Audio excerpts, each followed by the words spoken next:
Halo, Assalamualaikum warahmatullahi wabarakatuh. Kembali lagi bersama saya, Ridho Hafiz. Saya akan memandu Anda memahami materi pada pertemuan kali ini, yaitu membahas mengenai jurnal penyesuaian. Oke ya, di chapter sebelumnya, kita sudah bahas mengenai pendapatan dan beban. Bagaimana pencatatan transaksinya secara sederhana, itu sudah kita bahas. Di sini untuk membuka materi ini, saya akan membahas sedikit bahwa perusahaan itu tidak segampang itu untuk mencatat pendapatan dan beban. Ada yang kita kenal dengan istilah recognition atau pengakuan. Nah, di sini penting ya, karena apabila kita salah dalam mengakui pendapatan dan beban, maka jumlah yang kita laporkan akan terpengaruh gitu kan. Kalau terpengaruh, maka net income atau laba itu bisa saja overrated, lebih terlalu tinggi, atau underrated, bisa terlalu rendah. Seperti itu. Makanya di sini kita bahas nih masalah pengakuan. Jadi dengan kata lain, ya, in measuring net income, ya, dalam perhitungan laba rugi, timing is everything. Waktu itu segalanya. Karena waktu akan memengaruhi besarnya pendapatan dan beban. Ya. Jadi waktu itu bisa mengakui berapa beban, berapa pendapatan. Oleh sebab itu, hal ini penting untuk kita pelajari. Oke, ini ada 4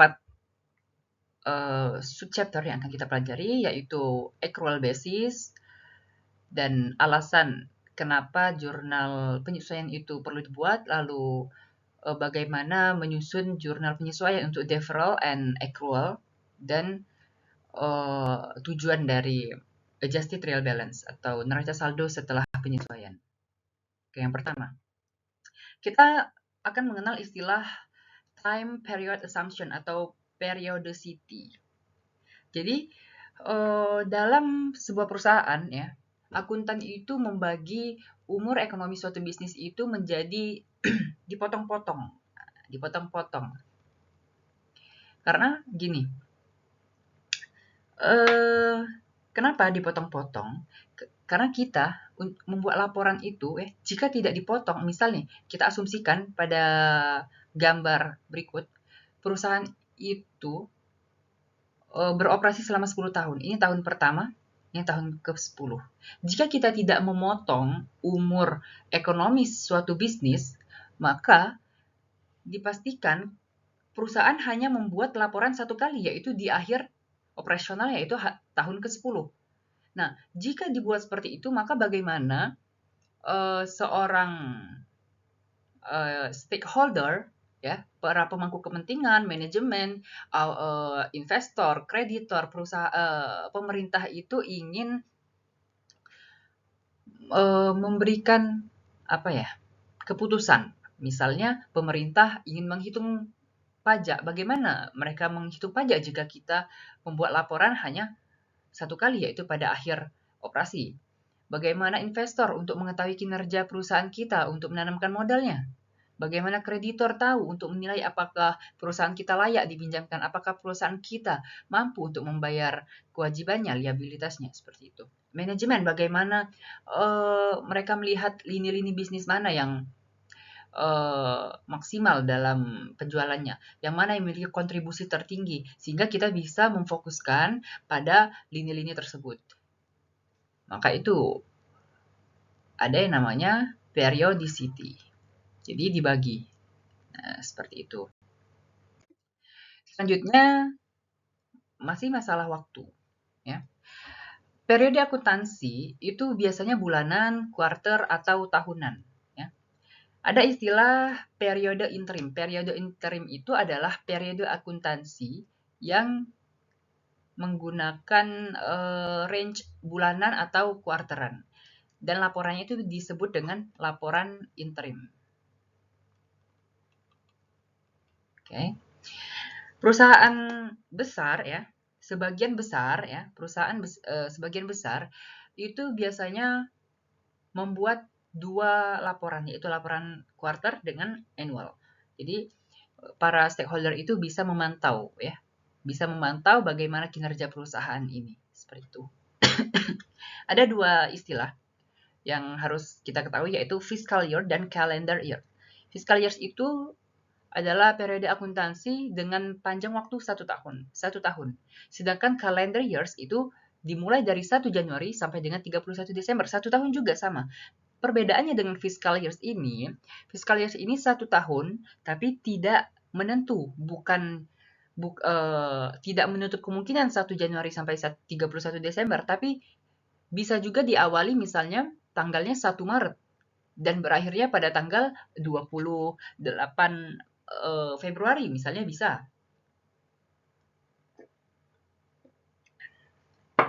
Oke. Lalu ada accrual basis, accrual and cash basis. Ya. Menurut basis accrual, transaksi itu dicatat pada periode terjadinya transaksi. Oke, saya ulangi. Pada accrual basis atau basis accrual, transaksi dicatat pada periode terjadinya transaksi. Oke. Jadi revenue, ya, pendapatan itu diakui itu ketika kita sebagai perusahaan, sebagai penjual memberikan layanan. Oke, ingat, memberikan layanan, telah memberikan layanan. Jadi kuncinya telah. Jadi ketika kita sebagai penjual telah memberikan layanan kepada pembeli, maka kita harus mengakui sebagai pendapatan. Entah cash, entah kita sudah dibayar oleh si pembeli atau belum, kalau kita sudah memberikan layanan, kita akui sebagai pendapatan. Oke? Itu menurut accrual basis. Begitu juga dengan beban. Beban diakui ketika beban itu terjadi, ketika suatu aset digunakan, atau ketika suatu tagihan diterima. Tidak peduli apakah cash-nya itu sudah kita bayarkan, misalnya kita menerima tagihan. Nah, ketika kita terima tagihan, misalnya tagihan listrik dan air, misalnya ya, utility berarti ya, utilitas. Ketika kita menerima tagihan tersebut, kita belum bayar, tapi kita sudah menerima tagihan, ya. Gini. Ketika kita sudah menerima tagihan, berarti kita sudah harus mengakui itu sebagai beban. Jadi, misalnya,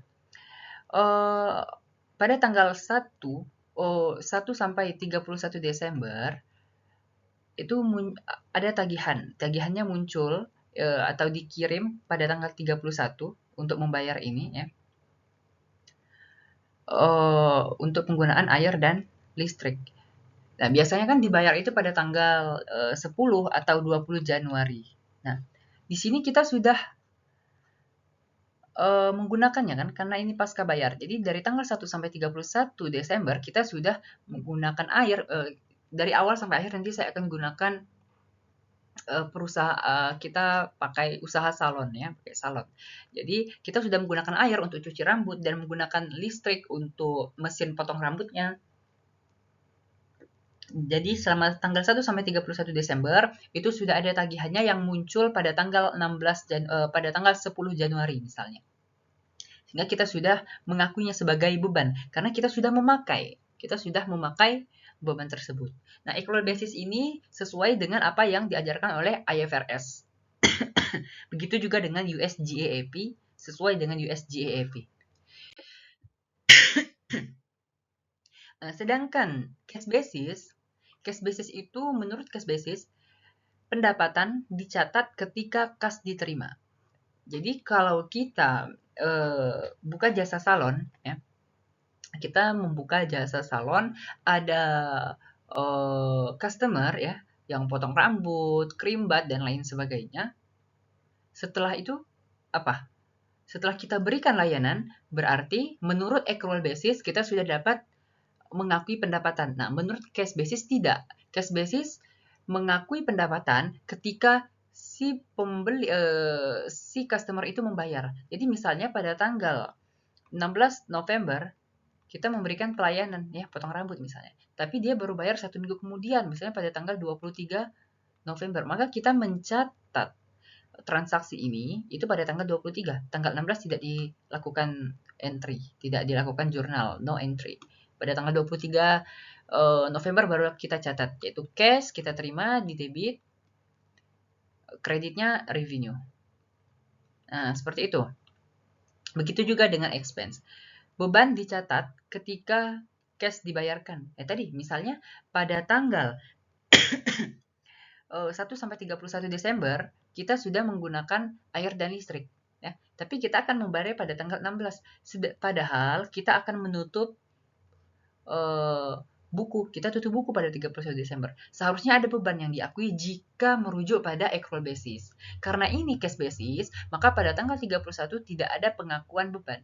Kita akan mengakui beban kapan? Pada saat pembayaran, yaitu tanggal 16 Januari misalnya. Pada tanggal 16 Januari atau 10 Januari misalnya. Baru kita lakukan pencatatan, yaitu dengan mencatat beban utilitas di debit, kreditnya cash. Nah, seperti itu ya. Nah, cash basis ini tidak sesuai dengan IFRS maupun US GAAP. Ya. Ini tidak digunakan. Biasanya cash basis ini digunakan pada perusahaan-perusahaan dengan dengan jumlah piutang dan pendapatan kecil, ya. Jadi maksudnya skalanya, ya, transaksinya itu biasanya pendapatan dan intinya yang skalanya kecil, ya, skala perusahaan kecil itu biasanya menggunakan cash basis karena transaksinya tidak terlalu banyak. Nah, kalau perusahaannya besar itu harus menggunakan accrual karena akan kesulitan dalam memanage transaksinya, seperti itu. Selanjutnya, pengakuan pendapatan dan beban. Ya. Pendapatan itu diakui ketika kita memberikan layanan, ya. Oke, jadi gini nih. Di sini ada penjual, kita anggap ini kita sebagai salon, ya, perusahaan salon. Di sini transaksi, di sini pembeli. Nih, ketika kita penjual memotong rambut si pembeli, potong rambut, krimbat, dan segala macam itu, setelah kita lakukan, maka kita sudah bisa mengakui sebagai pendapatan. Nih ya, kita sudah akui sebagai pendapatan. Meskipun pembeli ini belum membayar si penjual.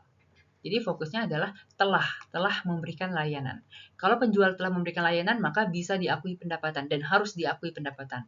Kalau pembelinya belum bayar, akui pendapatan. Maka kalau pembeli belum bayar, maka pencatatannya piutang di debit, pendapatan di kredit. Kalau pembeli bayar, berarti kita tidak perlu ada piutang, langsung saja cashnya kita terima di debit, pendapatan di kredit. Nah, seperti itu. Jadi pendapatan diakui ketika kita melakukan kewajiban, ya. Nah, kita melakukan kewajiban kita. Seperti itu. Selanjutnya pengakuan beban. Maaf. Beban diakui ketika kita telah menggunakannya. Kita telah menggunakan biaya atau menggunakan aset. Menggunakan biaya atau menggunakan aset. Contohnya tadi di sini nih, utility, ya. Ada beban air. Misalnya pada tanggal 1 sampai tanggal 31 Desember, kan air itu kan kita pakai dulu baru kita bayar kan, berarti pasca bayar. Jadi dari tanggal 1 sampai tanggal 31 Desember kita menggunakan air, ya, menggunakan air untuk mencuci rambut, ya, dan untuk ke para karyawan ke toilet, ya, menggunakan toilet. Nah, itu kan membutuhkan air. Nah, air ini diakui pada tanggal 31 Desember. Kan dibayarnya pada tanggal 16 nih, pada tanggal 16. Sedangkan ya pada tanggal 31 Desember perusahaan itu akan tutup buku. Maka dari itu perlu diakui beban di sini. Karena kita sudah menggunakan air, gitu kan? Air ini kita gunakan untuk apa? Untuk menghasilkan pendapatan. Karena kalau nggak ada air, kita nggak bisa cuci rambut customer. Kalau kita nggak cuci rambut customer Jadi konsepnya kalau nggak ada, jadi kita ini usaha kita ini usaha untuk rambut, berarti butuh air. Kalau nggak ada air gimana? Maka nggak bisa dapat revenue, nggak bisa kan? Nah itu maksud saya. Berarti air ini digunakan untuk menghasilkan pendapatan, itu ya. Jadi expense, beban, diakui ketika upaya atau pengeluaran baik penggunaan aset maupun penggunaan suatu apa ya, intinya upaya ya yang dikeluarkan untuk menghasilkan revenue, maka diakui sebagai pendapatan pada saat digunakan itu. Seperti itu. Ini hubungannya. Jadi ada yang namanya time period assumption ya. Jadi umur ekonomi suatu bisnis itu dibagi menjadi dipetak-petakkan ya, dipotong-potong gitu. Jadi misalnya gini, 2016 yaitu dari tanggal 1 Januari sampai dengan 31 Desember. Labanya misalnya 10.000. Pada tahun 2017, 31 Desember, labanya 12.000. Nah, artinya di peta-peta ada 2016, 2017. Jadi bukan misalnya tadi 10 tahun misalnya dari 2016 sampai 2000 berapa?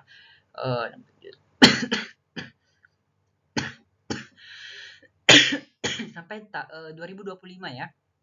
Ini saya batuk kucing. 2025 itu 10 tahun. Laporannya baru dibuat di tahun 2025. Nah, bukan begitu. Jadi konsep time period assumption ini konsep yang memotong umur ekonomis, membagi umur ekonomis itu menjadi beberapa bagian. Kira-kira begitu. Nah, konsep ini itu terhubung dengan revenue recognition principle maupun expense recognition principle. Jadi, seperti yang tadi saya jelaskan, misalnya pada tanggal 1 Desember sampai dengan 31 Desember kita sudah menggunakan air. Kita sudah pakai air ya. Lalu tagihannya itu baru kita bayar pada tanggal 16 Januari. Nah, karena 31 Desember ini tempat di mana umur itu dipotong, nah kira-kira begitu. Tempat umurnya dipotong, maka apa yang harus kita lakukan? Kita lakukan penyesuaian, kita lakukan pengakuan beban gitu. Kalau tidak diakui beban, bagaimana ya? Apa yang akan terjadi? Maka pendapatan laba kita akan terlalu besar karena beban yang diakui itu terlalu rendah, underrated. Nah, kira-kira begitu. Begitu juga dengan revenue. Revenue kalau misalnya ya, misalnya pada tanggal 27 Desember, kita telah memberikan layanan. Nah, kita memberikan layanan, lalu layanan tersebut baru akan dibayarkan pada tanggal 3 Januari. Pada tanggal 3 Januari. Sedangkan tanggal 31 Desember, jangan tanggal 27. Pada tanggal 31 Desember kita mengirim tagihan ya, mohon maaf. Pada tanggal 31 Desember kita mengirim tagihan ke pembeli, ke customer, bahwa kita sudah memberikan layanan kepada mereka. Oke, pada tanggal 31, lalu mereka bilang, saya akan bayar pada tanggal 3 Januari. Maka kita akan akui sebagai pendapatan. Kenapa? Karena kita sudah memberikan layanan kepada si pelanggan tersebut. Maka diakuilah revenue itu. Jadi inilah revenue dan recognition. Karena jika tidak diakui, maka pendapatan akan terlalu rendah. Sehingga laba akan terlalu rendah juga. Kan begitu. Oke. Tambahan, di slide sebelumnya tadi, saya belum jelaskan bahwa revenue recognition principle dan expense recognition principle itu sesuai dengan apa yang sesuai dengan IFRS, yaitu International Financial Reporting Standard. Itu sesuai juga dengan US GAAP ya. Nah, namun tidak sesuai dengan cash basis, di mana cash basis itu tidak diakui oleh US GAAP maupun oleh IFRS, seperti itu. Oke, selanjutnya Kita akan mulai membahas jurnal penyesuaian. Jadi jurnal penyesuaian itu dilakukan, ya, disusun untuk memastikan bahwa prinsip-prinsip tadi, ya, revenue recognition and expense recognition principle ini benar-benar diikuti. Makanya perlu dilakukan adjusting seperti yang saya jelaskan sebelumnya. Adjusting ini perlu dilakukan kapanpun ketika perusahaan itu menyiapkan laporan keuangan. Jadi ketika perusahaan itu menyusun laporan keuangan, maka adjusting perlu dilakukan. Kenapa? Karena trial balance dari transaksi tersebut belum menunjukkan saldo yang sebenarnya, belum menunjukkan saldo yang update. Karena apa? Karena yang satu ini. Kita akan bahas di slide berikutnya. Lalu ayat jurnal penyesuaian itu akan terdiri dari setidaknya satu akun income statement dan satu akun statement of financial position. Apa income statement? Yaitu revenue and expense.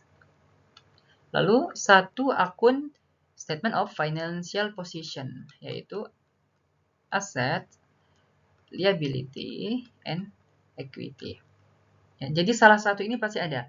Bisa revenue dengan aset, ya, bisa expense dengan liability.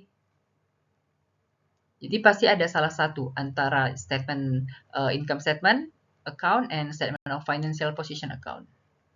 Oke. Alasan dari penyusunan jurnal entries, jurnal penyesuaian itu yang pertama, karena beberapa event transaksi itu tidak dicatat setiap hari. Karena nggak efisien kalau kita catat setiap hari, ya. Misalnya supplies atau perlengkapan. Nah, ya. Misalnya yang simpel aja. Misalnya penggunaan ATK, alat tulis, misalnya spidol, tintanya, ya, misalnya spidol. Kan nggak mungkin tuh tiap hari kita mau catat penggunaan, sedangkan tinta yang digunakan itu hanya tetes gitu. Jadi tidak bisa dinilai, sehingga tidak efisien untuk kita mencatatnya. Makanya bisa saja 1 bulan. Nah, mungkin 1 bulan spidol itu bisa habis berapa botol. Per botolnya itu nilainya berapa. Misalnya gini, misalnya perusahaan itu punya inventorisnya ini, ya, spidolnya ini misalnya ada misalnya 100 box.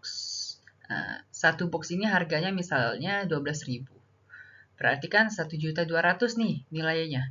Nah, pada akhir periode, misalnya pada tanggal 31 Desember, penggunaan spidol itu sebanyak misalnya berapa ya? 480.000 nilainya. Nah, misalnya. Nah, berarti kan di neraca saldo nilainya ini masih 1.200.000, berarti belum menunjukkan angka yang sebenarnya, yang update. Sehingga perlu dilakukan penyesuaian. Karena ternyata yang digunakan adalah 480. Berarti yang harus tampil di laporan keuangan adalah 1.200.000 dikurang 480. Berapa tuh? Berarti kita harus mengurangnya menjadi 720.000. Artinya 720.000 itu adalah angka yang ditampilkan pada statement of financial position. Seperti itu. Yang kedua, itu adalah misalnya biaya yang tidak dicatat. Karena biaya ini gini ya, biaya ini expired-nya itu mengikuti masa waktu, mengikuti penggunaan. Misalnya apa? Insurance, asuransi, ya, misalnya sewa, apalagi advertising. Nah, seperti sewa. Sewa ini kan nggak mungkin kita catat setiap hari. Misalnya kita bayar sewa untuk 1 tahun, kan kita catat itu untuk pencatatan bebannya itu kan rent expense pada di kreditnya prepaid rent. Kan nggak mungkin setiap hari kita mau catat, makanya dilakukan penyesuaian. Jadi biasanya bulanan bisa, ya, monthly, mungkin quarterly atau annual, seperti itu. Lalu yang ketiga, item-item yang mungkin tidak dicatat. Ya, tadi misalnya kita menerima apa? Misalnya ini aja. Misalnya kita memberikan jasa pada tanggal 31 Desember. Tadi seperti contoh sebelumnya, pada tanggal 31 Desember kita memberikan jasa, kita sudah kirim tagihan, ya, dan bayarnya itu janji akan membayarnya pada tanggal misalnya 16 Januari. Maka kita akan mencatat transaksi tersebut sebagai pendapatan kapan ya? Tanggal 31, karena pada tanggal 31 kita sudah memberikan pelayanan seperti itu. Meskipun tanggal 16 baru diterima uangnya. Atau misalnya beban. Misalnya pada kita baru bayar tagihan listrik pada tanggal 16 Januari. Tapi kita sudah menggunakan dari tanggal 1 sampai 31. Sedangkan tanggal 31 adalah tutup buku. Maka kita perlu lakukan pengakuan beban pada tanggal 31 agar angka yang ditampilkan di laporan laba rugi ya, income statement itu adalah angka yang sebenarnya. Seperti itu ya. Ada dua jenis dari jurnal penyesuaian, adjusting. Ya. Di sini saya akan campur ya istilah menggunakan bahasa Indonesia dan bahasa Inggris agar Anda terbiasa. Deferral and accrual. Deferral ini terdiri dari prepaid expense. Nah, prepaid expense ini adalah beban yang dibayarkan. Jadi kita ini mengeluarkan uang, tapi kita belum menggunakannya, kita belum mengkonsumsi, belum kita gunakan. Misalnya apa? Misalnya kita bayar sewa. Kita bayar sewa untuk 1 tahun. Kan itu kan nggak langsung dipakai sekaligus, ya. Kita kan bertahap. 1 bulan kita pakai, 2 bulan, 3 bulan, sampai 12 bulan. Dan ini perlu dilakukan penyesuaian kapan? Ketika kita akan melakukan tutup buku, seperti itu. Lalu apalagi misalnya asuransi, penggunaan asuransi, apalagi iklan misalnya. Misalnya kita bayar iklan 1.600.000 untuk 4 kali penayangan. Nah, sampai pada tutup buku ya, pada tutup buku iklan sudah berjalan sebanyak 3 kali. Berarti kan 1.600.000 tadi kita bagi 4, berarti 1 kali iklan itu nilainya 400.000 ya. 3 kali berarti 1,2. Berarti jurnalnya adalah advertising expense di debit. Kreditnya apa? Kreditnya advertising payable. Di kredit. Ini batu kucing ini. Tuh ya. Itu untuk prepaid expense. Selanjutnya unearned revenue. Nah, unearned revenue ini adalah kita dengar istilahnya adalah pendapatan diterima di muka, ya. Pendapatan diterima di muka. Nah, kalau prepaid expense ini istilahnya biasanya biaya dibayar di muka. Biaya dibayar di muka biasanya. Nah, kalau unearned revenue ini kita menerima uang muka. Misalnya kita tadi buka usaha salon. Kita buka usaha salon ya. Kita ini menyediakan paket, misalnya paket untuk 16 kali salon, 16 kali nyalon gitu ya. 16 kali nyalon rambut ya. 16 kali salon misalnya nilainya itu 12 juta misalnya. Untuk 16 kali salon itu 12 juta. Berarti 1 kali nyalon berapa tuh? 750.000 1 kali salon, 750.000. Nah, gini, kita ini nyediain paket. Mereka pembeli ini langsung bayar langsung 12 juta di muka. Tapi kita tidak langsung memberi layanan salon sebanyak 16 kali, enggak. Kan baru hari ini 1 kali, nanti mungkin 2 minggu lagi 1 kali, atau tiap minggu 1 kali, seperti itu. Selama misalnya 1 minggu sekali, berarti selama 4 bulan misalnya. Jadi penyesuaian itu dilakukan sebanyak berapa kali sudah dilakukan pada saat penutupan buku. Jadi itu konsep dari terima uang muka. Jadi diterima uang di muka, pada saat menerima uang kan kita belum kasih kita belum kasih layanan tuh. Jadi gini ya, biar Anda Gak bingung? Saya buatkan dua kondisi. Ya. Kondisi pertama, ketika customer itu bayar untuk paket tadi ya 12 juta untuk 16 kali, dan hari itu dia mau nyalon satu kali salon. Lalu kondisi kedua, dia bayar 16 juta, bayar 12 juta, tapi dia di awal itu sudah nyalon dulu. Jadi dia mau nyalon nih, dia nyalon udah salon terus bayar. Setelah dia bayar, kami maaf ya ini batuk terus ini Kak gara-gara kucing. Jadi setelah sudah bayar, kami ya pihak kami menawarkan, oh ada paket ini untuk 12 juta karena kalau satu kali paket itu biayanya misalnya 1 juta, sedangkan kalau paketnya 16 kali itu 12 juta, jadi terhitung per salonnya itu hanya 750.000, Anda hemat 250.000. Dia tertarik. Jadi itu kondisinya. Oke, yang pertama ketika dia bayar 12 juta untuk 16 kali pertemuan dan sudah dipakai satu kali hari itu. Berarti apa? Berarti dia akan mencatat cash ya berkurang berapa? Misalnya 12 juta. Lalu apa? Lalu dia menggunakan jasa salonnya itu ya, misalnya. Misalnya, mohon maaf, ini point of view kita sebagai penjual ya, mohon maaf. Jadi kita sebagai penjual, ini saya memposisikan diri sebagai penjual. Jadi ketika kita sebagai penjual, maka kita akan terima cash. Cash di debit 12 juta. Lalu kita sudah memberikan jasa kan, kita sudah kasih salon nih satu kali nih. Satu kali salon berapa tadi nilainya? 750.000. Dari mana? 12 juta dibagi 16 kali. Berarti ada service revenue. 750.000. Kan baru satu kali. Berarti masih ada 15 kali salon yang belum. Berapa tuh? Berarti 15 kali salon dikali dengan 750.000. Didapat angka 11.250.000.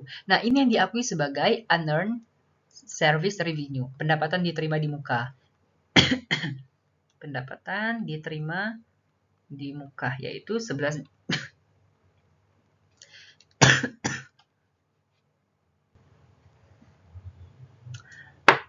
11.250.000. Nah, begini pencatatannya. Nah, sedangkan kalau yang kedua ini tadi dia bayar dulu satu kali. Tadi saya bilang kalau cuman nyalon sekali nilainya 1 juta. Berarti kita catat dulu ya, kita catat di sini aja. Berarti cash 1 juta di debit. Lalu karena kita sudah kasih layanan, maka kita catat pendapatan service revenue 1 juta. Oke. Setelah dia bayar, kita tawarkan, Mbak, ini ada paket untuk 16 kali salon dengan nilai 12 juta. Berarti kira-kira satu kali salon itu Mbak cuma perlu bayar 750.000 nih katanya. Oh, dia tertarik untuk bayar. Dan dia bilang kalau dia jika jadwalnya nggak padat, dia akan lakukan salon tiap minggu. Berarti kan kalau tiap minggu berarti 16 tiap minggu dalam satu bulan berarti 4 kali dong. 4 kali dalam satu bulan berarti selama 4 bulan. Berarti apa? Dicatat di sini. Berarti cash. Kita terima cash 12 juta. Lalu catat. Karena kita belum memberi layanan apa-apa kan. Dia baru bayar uang muka saja. Kita catat unearned service revenue-nya 12 juta. Kalau ini tadi unearned revenue-nya 11.250 karena dia sudah menggunakan satu kali slot salonnya untuk dipakai hari itu. Kalau ini dia sudah bayar dulu untuk salon hari itu, lalu dia bayar lagi untuk paket 16 kali pertemuan, 16 kali salon ke depan. Seperti itu ya. Itu untuk unearned revenue. Selanjutnya, accrual. Jadi ada deferral and accrual. Kalau accrual ini, dia ada accrued revenue. Jadi pendapatan ya yang apa ini? Ini accrued revenue-nya adalah pendapatan yang diakui ketika kita sudah memberikan layanan tapi belum menerima cash. Nah, kita belum terima cash. Misalnya, saya akan kasih Anda contoh-contoh yang saat saya menjadi mahasiswa, saya juga mempertanyakan. Nah, mungkin Anda mempertanyakan sebagai mahasiswa dan atau sebagai siswa, di sinilah jawabannya. Misalnya, pada tanggal 31 Desember, saya kasih dua kondisi lagi di sini nanti. Ya. Pada tanggal 31 Desember, saya misalnya gini, selain kita buka usaha salon, kita juga mengirim produk-produk kecantikan. Nah, kita kirim produk kecantikan. Oke, kita kirim produk kecantikan. Sudah nih, kita kirim nih. Kita kirim pada tanggal 31 Desember. Lalu kita sertakan dengan bill tagihan.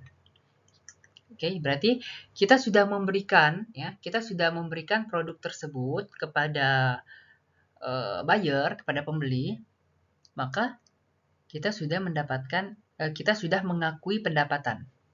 Oke. Kalau misalnya di sini langsung saya jelaskan saja di sini. Kalau misalnya belum di-bill, apakah dicatat? Intinya poinnya berdasarkan revenue recognition principle, ya, pendapatan diakui ketika kita memberikan pelayanan. Itu intinya. Jadi ketika kita melakukan kewajiban kita yang memberikan layanan kepada buyer, kita akan bisa dan harus mengakui pendapatan tersebut. Ya. Jadi tadi misalnya pada tanggal 31 Desember kita kirim barang, maka kita langsung catat meskipun dia belum bayar, kita catat di sini piutang berarti account receivable pada service revenue. Nah, inilah yang perlu diakui. Karena misalnya bayarnya bilang dia baru mau bayar besok tanggal 1 Januari. Tetap karena besok sudah masuk awal periode, tanggal 31 adalah penutupan, maka service revenue harus diakui pada tanggal 31 Desember agar laba yang dihasilkan itu sesuai dengan apa yang terjadi. Nilainya aktual. Seperti itu. Selanjutnya, accrued expense ini sama. Kalau revenue tadi sudah memberikan layanan tapi belum bayar, kalau accrued sudah sudah memanfaatkan tapi belum bayar. Misalnya apa? Pegawai misalnya. Pegawai. Apa pegawai? Gaji. Jadi kan yang salon ya, yang potong rambut itu kan ada karyawannya nih, ada karyawan. Karyawannya kan dibayar nih. Misalnya dia itu dibayarnya setiap tanggal 1 Januari baru dibayar. Jadi tiap bulan, tapi dibayarnya pada tanggal 1 Januari. Sedangkan hari itu tanggal 31 Desember. Karena kita tutup buku pada tanggal 31 Desember, maka kita harus lakukan penyesuaian untuk mengakui beban gaji pegawai ini. Meskipun belum dibayarnya nanti. Maka pencatatannya adalah salaries and wages expense, di mana di debit, kreditnya salaries and wages payable di kredit. Nah, begini pencatatannya. Baru 1 Januari nanti kan ada utang di sini kan. Ya kita tidak mengakui beban lagi karena beban sudah diakui di periode sebelumnya. Kita kurangilah utangnya. Pada saat tanggal 1 Januari berarti salaries and wages expense di debit karena dibayar, kreditnya cash kan dibayar. Nah, begitu ya. Oke.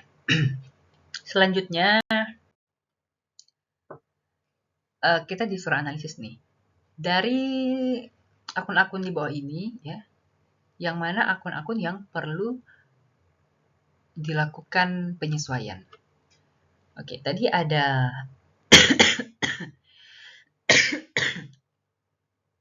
deferral and accrual. Kita lihat yang deferral dulu. Deferral itu biasanya yang akan diakui adalah supplies ya, prepaid insurance and equipment. Ini biasanya untuk deferral. Lalu ada notes payable. Notes payable ini biasanya bunganya. Nah, bunganya ini berarti masuknya ke accrued expense. Lalu account payable. Account payable ini dianya biasanya berkaitan dengan operational expense. Operational expense itu ya misalnya gaji, misalnya bayar gaji. Kan bayar gaji kreditnya apa? Utang biasanya ini. Atau bisa juga salaries and wages payable. Oke, boleh. Lalu unearned service revenue tadi berarti masuknya ke deferral ya. Masuknya ke deferral. Pasangannya apa biasanya? Pasangannya adalah service revenue. Oke. Kalau share capital enggak. Share capital enggak. Retain earning enggak. Dividend enggak. Lalu service revenue ya. Service revenue itu bisa dua. Bisa saja di debitnya unearned revenue, bisa juga account receivable. Tergantung apa. Kalau misalnya terkait dengan pemberian layanan tapi belum bayar, maka debitnya account receivable. Tapi kalau terkait dengan telah memberikan layanan tapi uangnya emang sudah diterima lebih dahulu, berarti unearned service revenue gitu. Lalu salaries and wages expense tadi itu terkait dengan accrued expense ya. Biasanya kreditnya kalau nggak salaries and wages payable ya, biasanya ya account payable biasanya. Yang terakhir rent expense. Rent expense biasanya diikuti dengan prepaid rent. Nah, itu ya. Oke. Oke, di sini coba kita buat ya. Kita coba latihan dulu. Yang pertama, monthly and quarterly time period. Apa ini? Interim period ya. Interim period. Tidak ada di sini. Oke, lanjut yang kedua. Expense should be recognized in the period in which a company use asset or incurs liability to generate result revenue. Jadi beban itu diakui pada periode di mana perusahaan itu menggunakan aset atau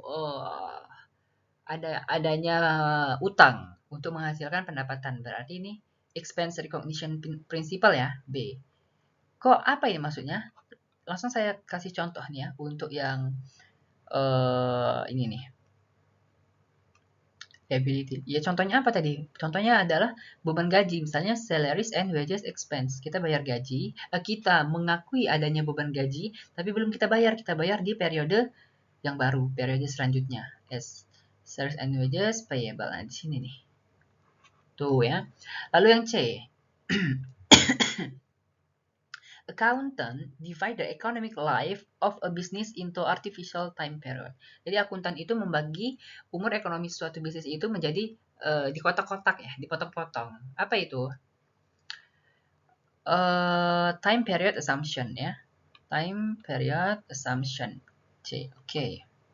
Lalu selanjutnya perusahaan mencatat revenue when they receive cash and record expenses when they pay out cash. Berarti ini cash ya fokusnya. Artinya dibayar dicatat ketika cashnya diterima. Berarti ini cash basis. Oke. Lalu yang E, an accounting time period that start on January 1st and ends on December 31st. Berarti ini kalender. Selanjutnya, terakhir, company record transaction in the period in which the event occurred. Berarti pencatatan dilakukan ketika event itu terjadi. Accrual dong. F. Jadi jawabannya FECB. Kita lihat. Oke. Oke, benar ya jawabannya FECB. Oke, untuk video kali ini cukup sampai di sini. Saya ucapkan terima kasih. Apabila ada pertanyaan, silakan komentar di bawah. Nanti saya coba bantu jawab. Jika pertanyaan itu kompleks, maka akan saya buatkan video baru. Ya. Selanjutnya kita akan bahas bagaimana menyusun jurnal penyesuaian deferral. Ya, untuk deferral. Apa tadi deferral tadi? Deferral tadi terdiri dari dua, yaitu prepaid expense dan unearned revenue ya. Oke, terima kasih. Wassalamualaikum warahmatullahi wabarakatuh.